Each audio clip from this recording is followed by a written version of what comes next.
Welcome back, everyone, to Untold, a podcast about Utah's boldest entrepreneurs and business leaders, their behind the scenes battles, breakthroughs, and what the heck were we thinking moments. Mhm. These are the stories you'll wish you'd heard sooner about the businesses you might not have known were right next door. With me today is Jeff Durham, co-founder and CEO of Gimme Beauty. Thanks for being here, Jeff. Yeah, glad to be here. Yeah. Yeah, I'm really looking forward to this. When we met to talk about the podcast the first time, you talked about a three-part vision that you have for Gimme Beauty and for your company. I'd love to hear about that vision and then talk about the different segments of it as we go deeper into the podcast and how you're building toward that vision. Sure. So the vision spans both personal and the mission of my company, but the three pillars are to number one, unlock potential in 100,000 women, and I can go deep dive into why. The second one is to make Utah the best brand builders hub in America, and the third is to create jobs for people, particularly in Africa, through empowerment-based supply chains. So, would you like me to jump right in and kind of break those down, or how would you like You to? know, what I'd like to do is to maybe talk about your business and then come Sure. back around, Yeah. right, to how you're moving toward that vision. So, Yeah. um, your company, Gimme Beauty, it's beauty products. Tell me about the journey that brought you to this particular set of products and what's Gimme Beauty doing that stands out. Yeah. I'm a guy making hair accessories, so that probably feels a little bit fishy, but You've I've, got about the same hair needs that yeah, I do, right? yeah, I don't use much of my products, but I do have two daughters and a beautiful wife. So they've been part of the journey. But if I were to rewind back to the very beginning, Durham brand started about 20 years. We're actually celebrating our 20th anniversary this year. And our Durham Brands Corporation was focused on anything CPG. So we started in scrapbooking. We did a couple other brands. We sold those, and in 2009 we launched into the beauty world and kind of found our home. And so Gimme Beauty was born. We've distributed and built products, manufactured products around the globe for even before the 20-year start. We have been doing that for many years. My dad's always been building and selling. So Gimme Beauty, we launched in. My sister is a graphic artist and she has daughters. She took our scrapbooking supplies and built them into hair clips for her daughters. And when we sold the scrapbooking brand, we decided to jump into beauty and hair accessories by taking those the brand that she developed. She built packaging. She did it all and said, let's run this up the flagpole. So we had relationships with retailers. We jumped in and Gimme Beauty was born. So for about 5 or 6 years, we were little girls' hair accessories, kind of like a Claire's. And then we at some point pivoted and said, the pond will be much bigger if we can go after women's hair tools and accessories. So we stripped off, it was called Gimme Clips at the beginning, and it's stripped down to Gimme and then Gimme Beauty to just broaden the umbrella for future growth. Cool. Interesting how one business, kind of the leftovers, became the beginning of the next business. Yeah, the evolution. Yeah. Hmm. Um, so, tell me a little bit about the brand. So what are you doing that stands out? I mean, that seems like a really Yeah. crowded Yeah. market.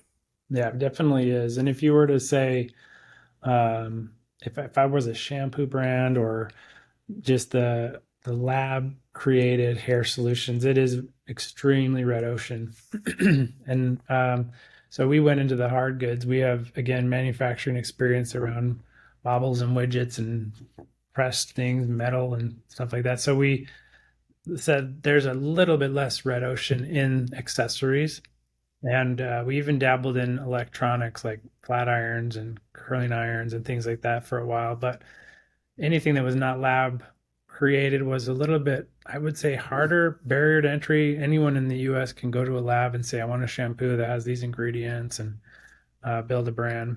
Uh, Not to say that that's easy, but it's more accessible. So having many years of manufacturing experience, we said, let's go after the hard goods. And there are two or three major players. You have the Conairs and the Goodies and a few others. But we saw an opportunity in that it had been the same brands for so many years, and it was time for a reset, a refresh. And so, as marketers, my brother and I are co-founders. We both have marketing backgrounds. We tore into the consumer data and took insight and saw that there was an opportunity for a fresh, nimble brand to enter the space. And so, long story short, we've gone from 0 stores to 25,000 stores carrying our hair accessory products like Ulta, Target, Walmart, and many others. But it's been quite a ride, and we've definitely found our sweet spot. One of the things I saw on your website was that I don't know if I'd seen before, but a lot of you're kind of differentiating on hair type. Yeah. So tell me about that Yeah. decision I'm and where do you impressed that think that? you found that out as a guy, but yeah. So science of hair type is our angle, and so let's take the hair tie. It's a circle elastic that you put your hair up with if you have long hair, and we found an opportunity or window there, something that hadn't been done. We one realized that the science of hair type was under serviced, meaning if you have thin hair, fine hair, medium hair, thick hair, curly hair, coily hair, long hair, there was one solution fits all, one size fits all. And that is just ripe for disruption. So we spent 5 years perfecting a hair tie, which sounds ridiculous. It's an elastic. But we stripped away, instead of one core elastic inside, we made thousands of little micro elastics, which distributes the pressure on your hair, which is less damaging. We made it a full circle weave instead of a long weave that is glued into a circle, which gives it a weak spot that busts or breaks when you're in the middle of your dance recital and it ruins everything. So Yeah. ours will not break. It can withstand 70 pounds of tension or pressure. And so the science of hair type has then been expanded from hair ties now to brushes. There's a different brush for thick hair, different brush for fine hair. And then also into claw clips, which is our next segment. Again, big, thick claw clips that hold a lot of hair and really hang on to that. Or if you have really fine hair, a little bit smaller and a little more gentle on that soft hair. Mhm. So Yeah, it's resonating with me because I have my wife and both daughters are in the fine hair category, and they're constantly having stuff slip out. It doesn't hold, or or they have to make it so tight that it's like pulling their and giving them a headache, to hang on yep, and that kind of stuff. So we've got a solution for them. awesome, that's cool. So tell me about I might be jumping to a conclusion here, but the first pillar of your vision was around empowering women. And here we're clearly talking about products that target women. Is there a tie back there? Is that where that kind of Yeah, and vision comes from? to be real transparent, it was a late awakening, I would say, where we built the brand for let's see, 2009. So yeah, 15 years.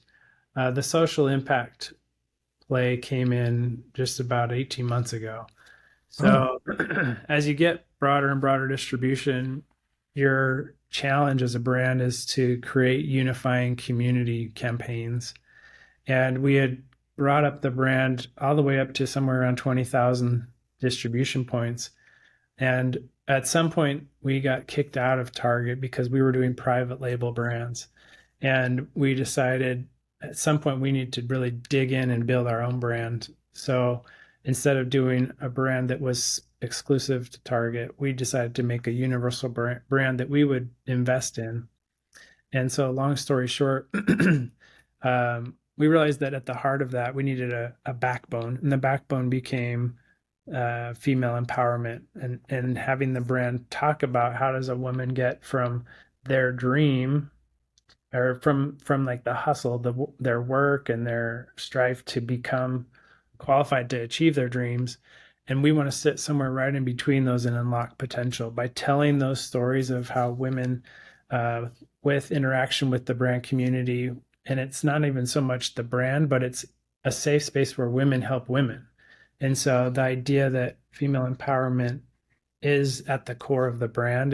It's bringing people to the stores because they then say this brand cares about women, they're championing them. And I could go deep dive into the breakdown of that, but I'll just say in summary, by committing to female empowerment, it's not something that I'm doing to drive dollars. I'm doing it Mm. because I have daughters and I love my wife, and it's the right thing to do. But by authentically moving in this direction, we're building community, and it draws a very loyal fan. Mm. Okay. So it does good and makes business sense. Tell me, give me a couple of examples like of how does that come to life, like in real action? Like what are some of the things that come out of that? It's funny you ask that because just today, and I've gotten more active on LinkedIn because it allows me to have a platform to convey this intention. And so just today, I got a direct message from someone on LinkedIn, and they said, "I'm going to just read it to you because it will just be a real case in point." So this person I posted about that in our company we had a really pretty embarrassing maternity leave policy, right? 6 weeks. And having this mission, people were starting to call us out saying, well, if you believe in empowering women, you need to practice what you preach. So we met with our board, we championed this idea to increase maternity leave. Well, knowing that we had a supportive board, we came out with 12 weeks of maternity. We doubled that. And it sent a signal to me, to my team, that we really care, that what we say is what we do. And so I got this text, and I'll just read it. It says, "This took me straight to your site so I can shop with my daughters after school. People that put their money where their mouth is feels really hard to find these days. I'm here to support those that do. Thanks for taking a stand." And so, I mean, just kind of case in point, Mm. um, by by making a stand and championing women, it drives dollars. And again, our intention is not just to make money. It's I want to make change. I want to change the narrative for women, and that authenticity Mm. drives commitment. Yeah, and I can totally see, where a lot of women are feeling like the tide is moving in the wrong direction right Yeah, now. Like, so beautiful. Oh, that's great. it's time Yeah, to change.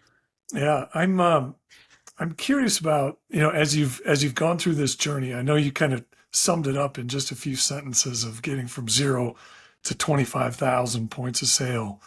Um, but I'm curious of some of the learning moments along that. Are there any points in time that like you had to go all in, like where you had to really believe in yourself and take some risk? Yeah.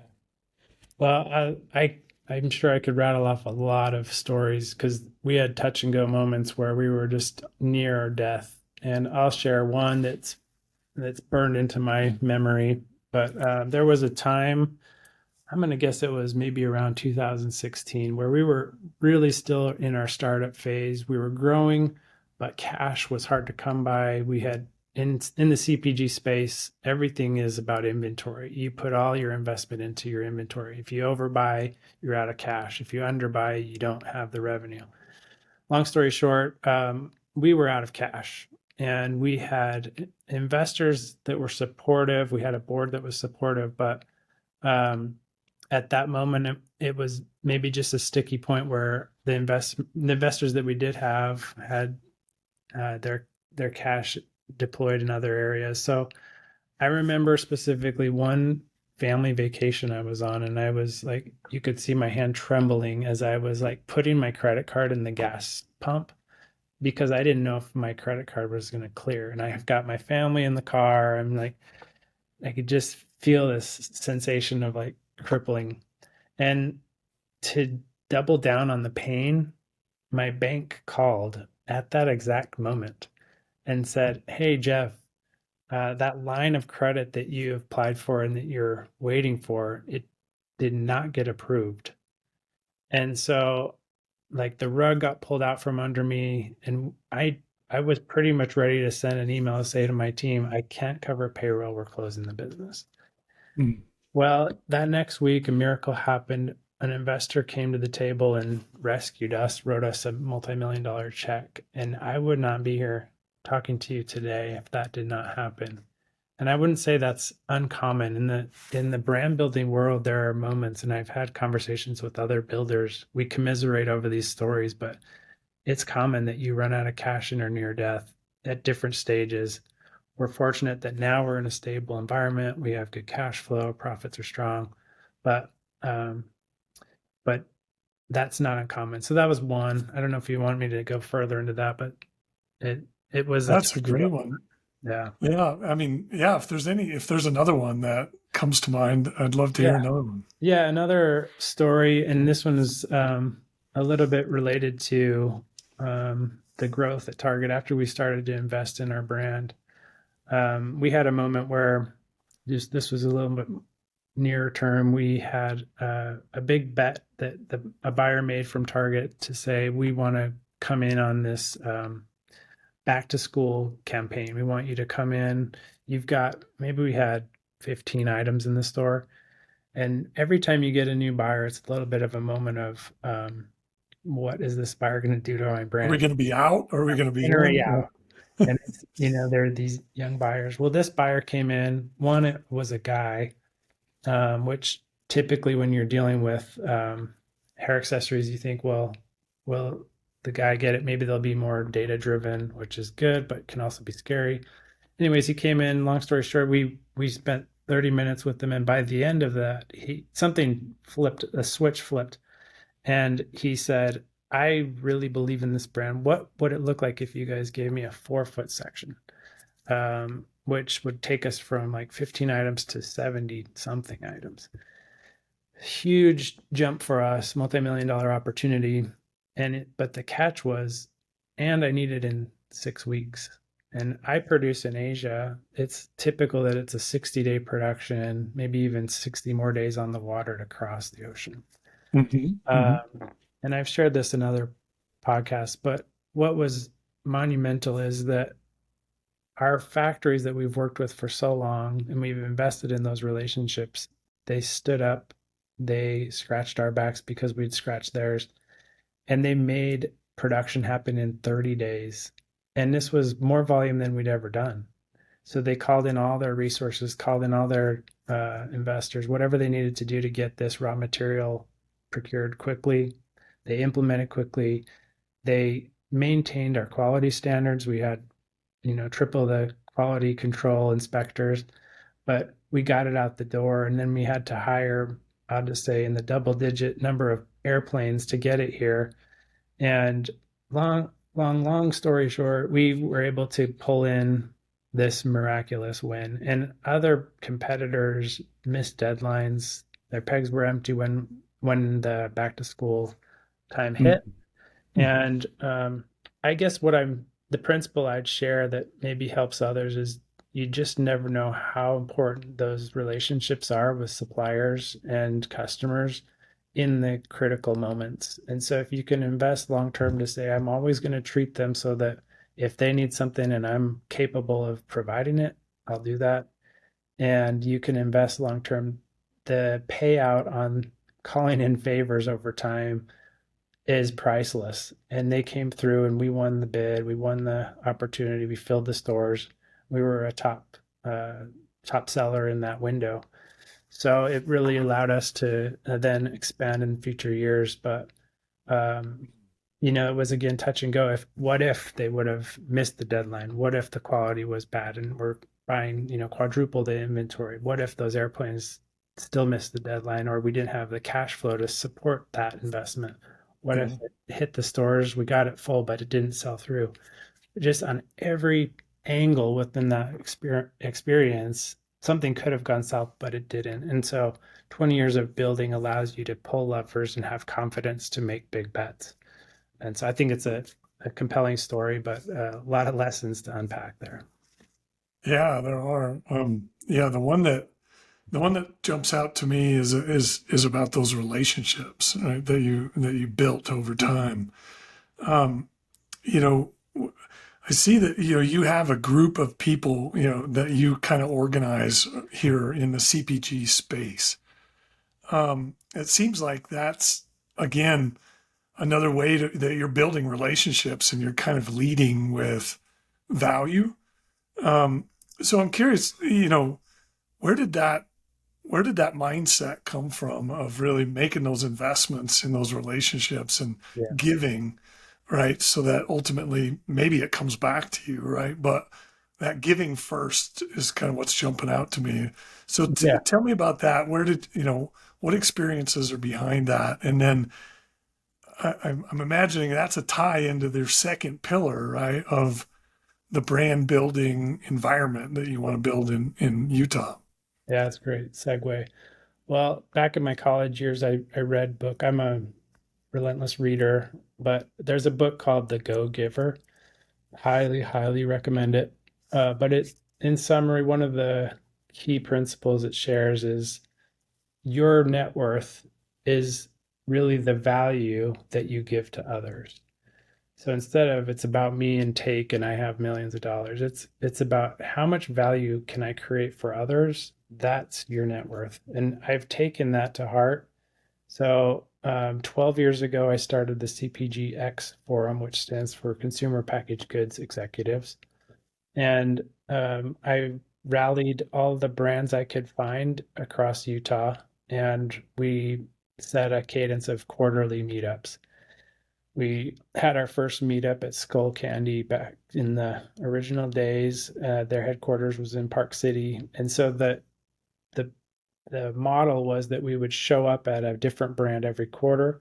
We'd tour their facilities, we'd see how they build culture, meet in their boardroom, talk about what stresses we were dealing. And I remember in that first meeting, they talked about how does a brand manage to penny profit? We stripped down cost of selling one item, the unit economics of one item down to the penny, and including like distribution costs.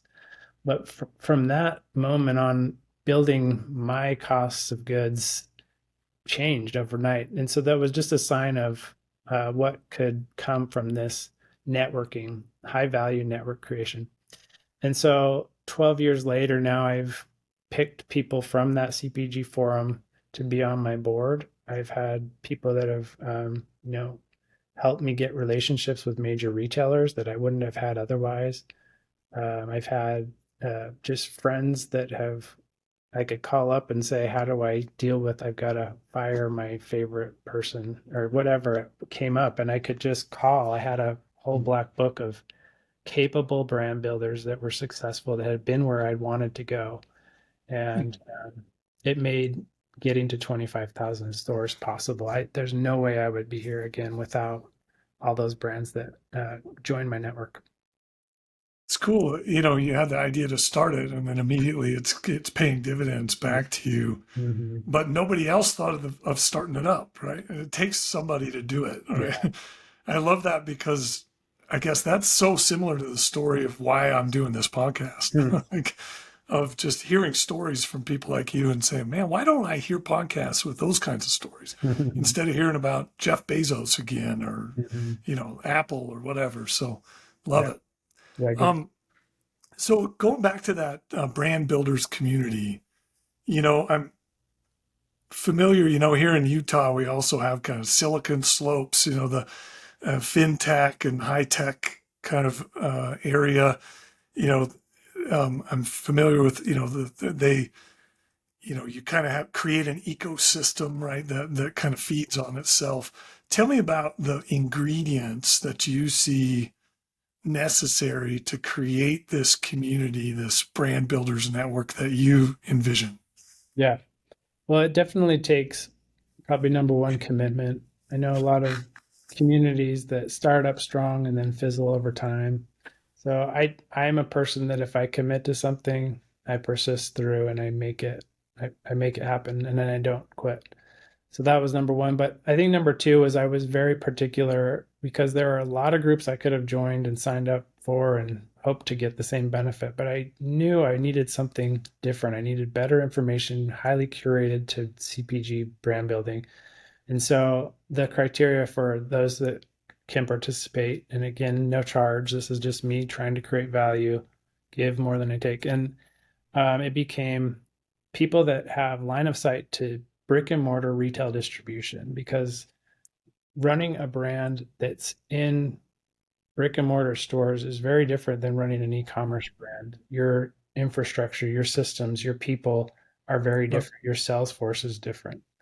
And so I've drawn a hard line, and I just read a book called The Art of Gathering, and there's almost more power in who you exclude than who you invite you to have a strong community. And that's probably to your value here on this podcast. It's who you exclude and who you include sets the tone for who comes to your community. And so there were many times where people would say, I could really use help. I don't have any distribution. I have an e-commerce brand. And I had to say, I'm sorry, I can't have you in here, because it starts to taint the conversation. It taints the value.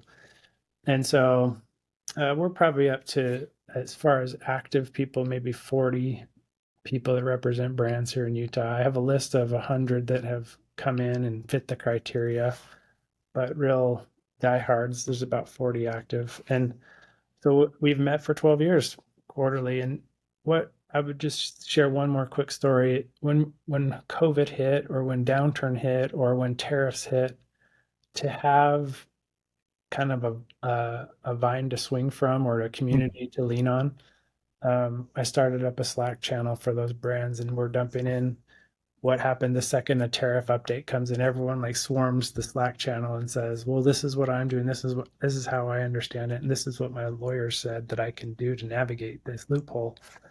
And I can't imagine building a brand without that. I don't know how brands survive without having that community. So um, that's kind of the nature of why I built it, how I built it, and how to select the right group. And where do you think it's going? Where do you think, if you're successful getting there, where do you think it'll be in 5 years? Sure. Well, the bigger vision is to create an ecosystem where brands can really thrive. What do they need? They need investors, they need creative people, they need finance people, they need all the disciplines. And so I'd like to create not necessarily the CPGX forum, or what I just launched last week was a subchapter called Salt Lake City Marketing Mastermind. And we'll have subchapters based on discipline. But if we can create sub communities that support within those disciplines, again, the person that needs very specific information will access other people from other brands that have very specific information for that discipline. And so in 5 years, if we had all the resources, all the disciplines represented, and ultimately, I wouldn't mind if we got all the way to an accelerator program that was formalized and had curriculum where brands could get approved through application process, get investment if they need it, and then go through an acceleration where they get through all these disciplines in maybe an eight-week course, Uh-huh. and launch into, we'll open up introductions to major retailers and get them traction there. Sort of an incubator system. Yeah. Yeah. Okay. And I'll just say this with a big caveat. Right now, I'm hyper focused on building Gimme Beauty, and that's where most of my energy goes. But I'm slow and steadily building that long-term play, so that, think about the opportunities it creates for me if I need talent, or if I want to invest in brands, or if I want to help. It creates a lot of value with me at the Yeah. intersection of the deal flow. So, Yeah. Well, let's turn the focus back for just a second on Gimme Beauty. So you talked about being, now you're in 25,000 stores. If where you plan to have Gimme Beauty in 5 years?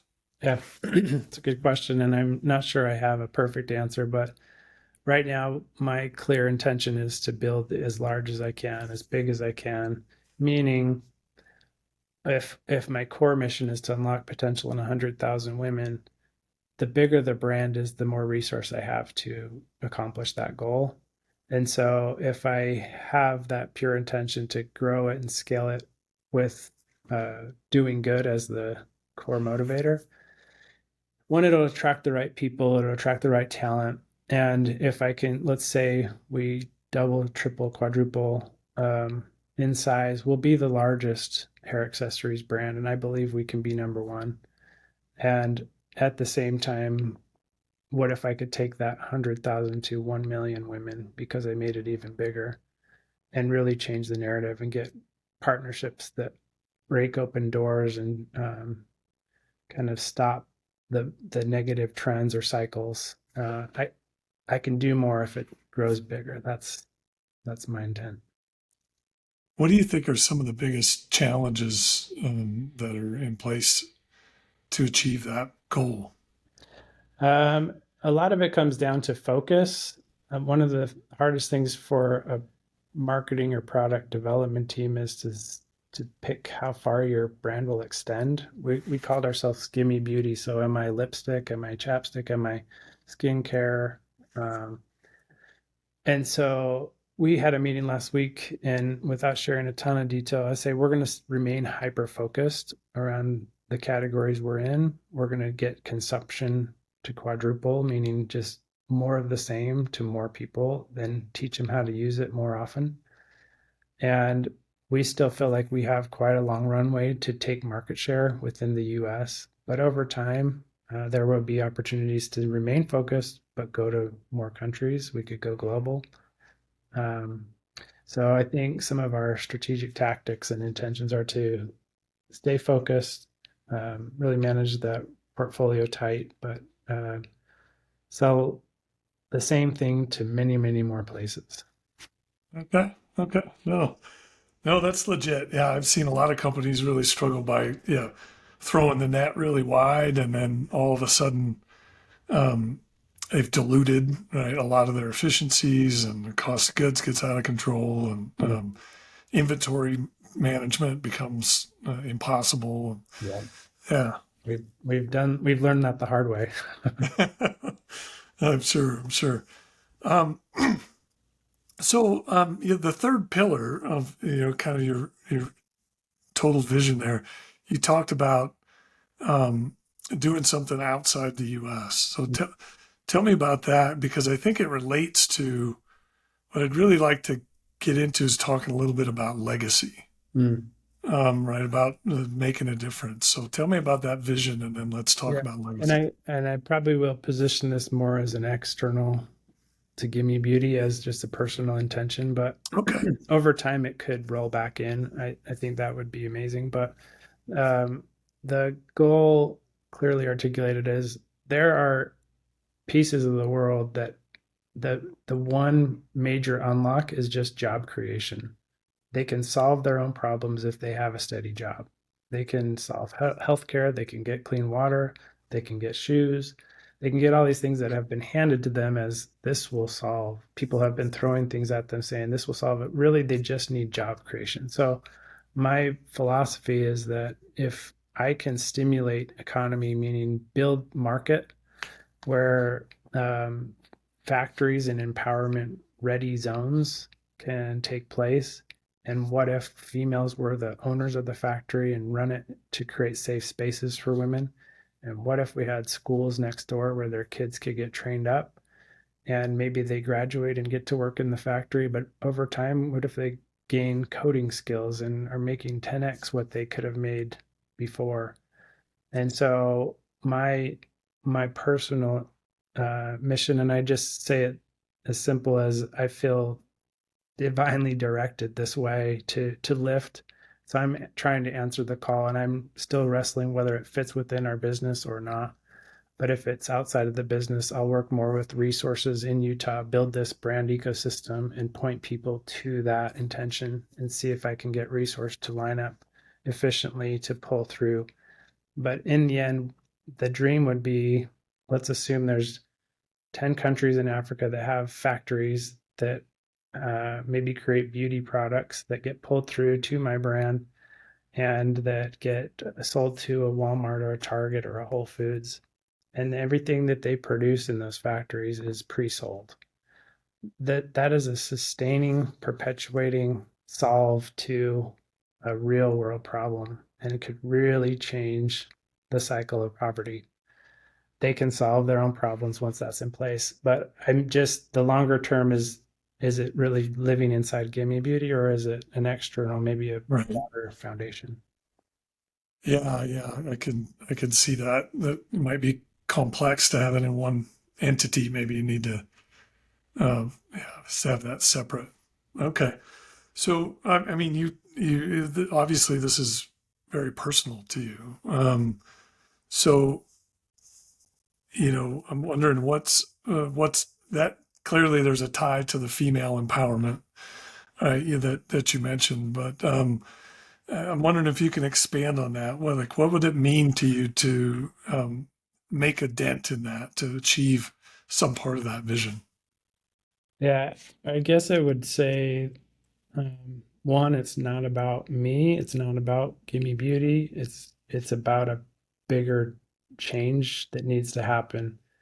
I'm going to reference another book. You may get sick of my references, but um, Seth Godin wrote the book Tribes, and in it he says a tribe needs three things. They need a change agent, a leader, and a way to communicate. So if we were to create tribes, and what needs to happen is someone needs to create a platform of something that's centralized that allows for that change to happen. And if I can build that and kind of call people to it, I think the tribe will happen and the right resources will come.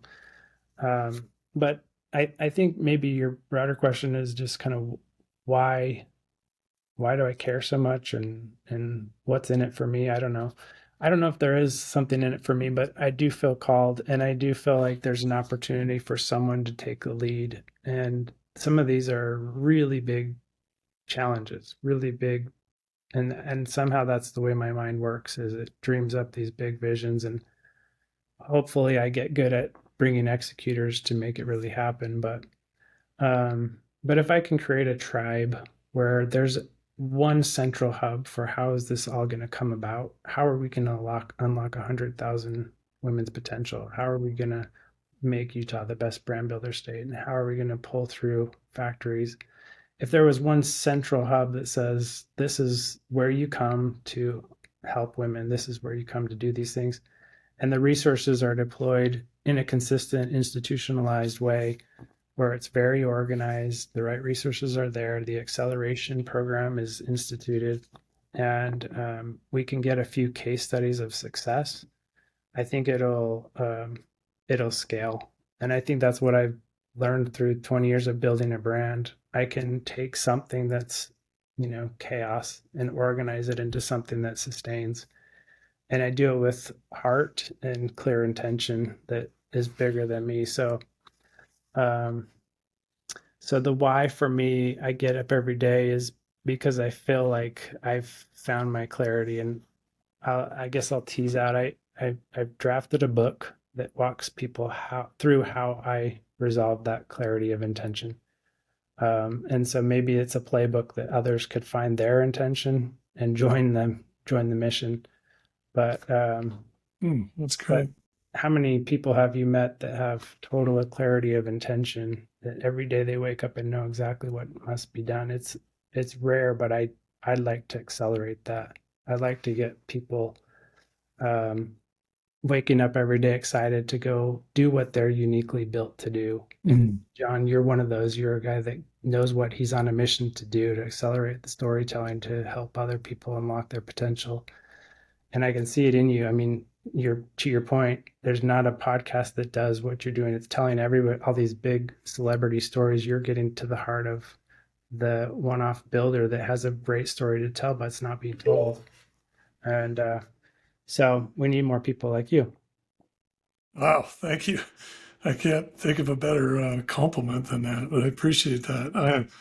Yeah, and what I love is how you've been able to integrate that too, like so your personal vision um, that both has come out of and is supported by the business that you're running, right? Give Me Beauty, and there maybe have to be some separation between that ultimately, but you've kind of been able to integrate um, your work and your passion at the same time.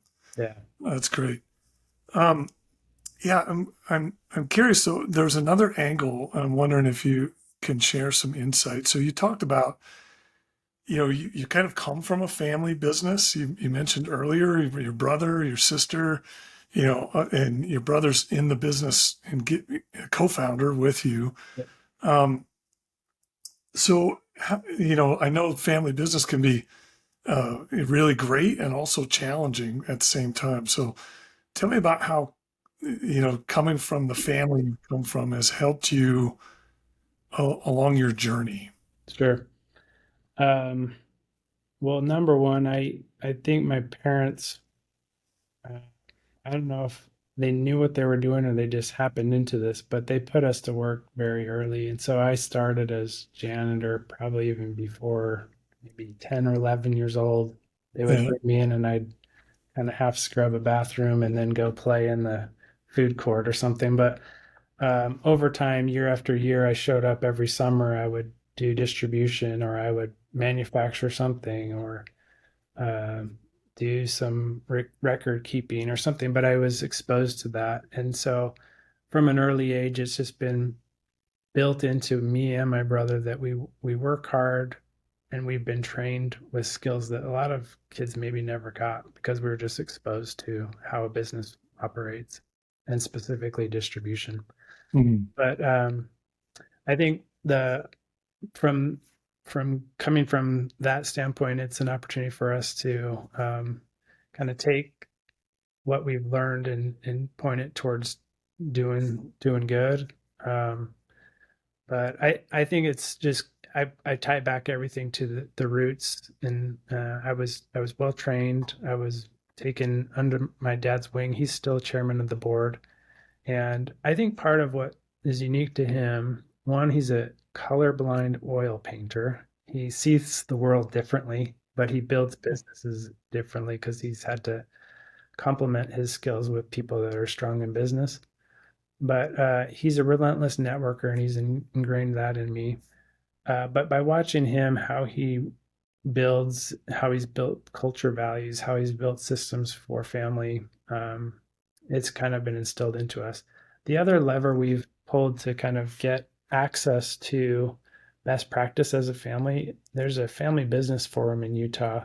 And so many family businesses work, network, and share best practice on how do you hand the business off to the next generation and even going as far as how do you build the bylaws of the corporation to set it up in such a way that it's really fair as the succession happens when this first generation, second generation, third generation, there are kind of playbooks written into the code of the company that say this is how you treat each other, this is how when you have exits or sell something, this is how it is deployed.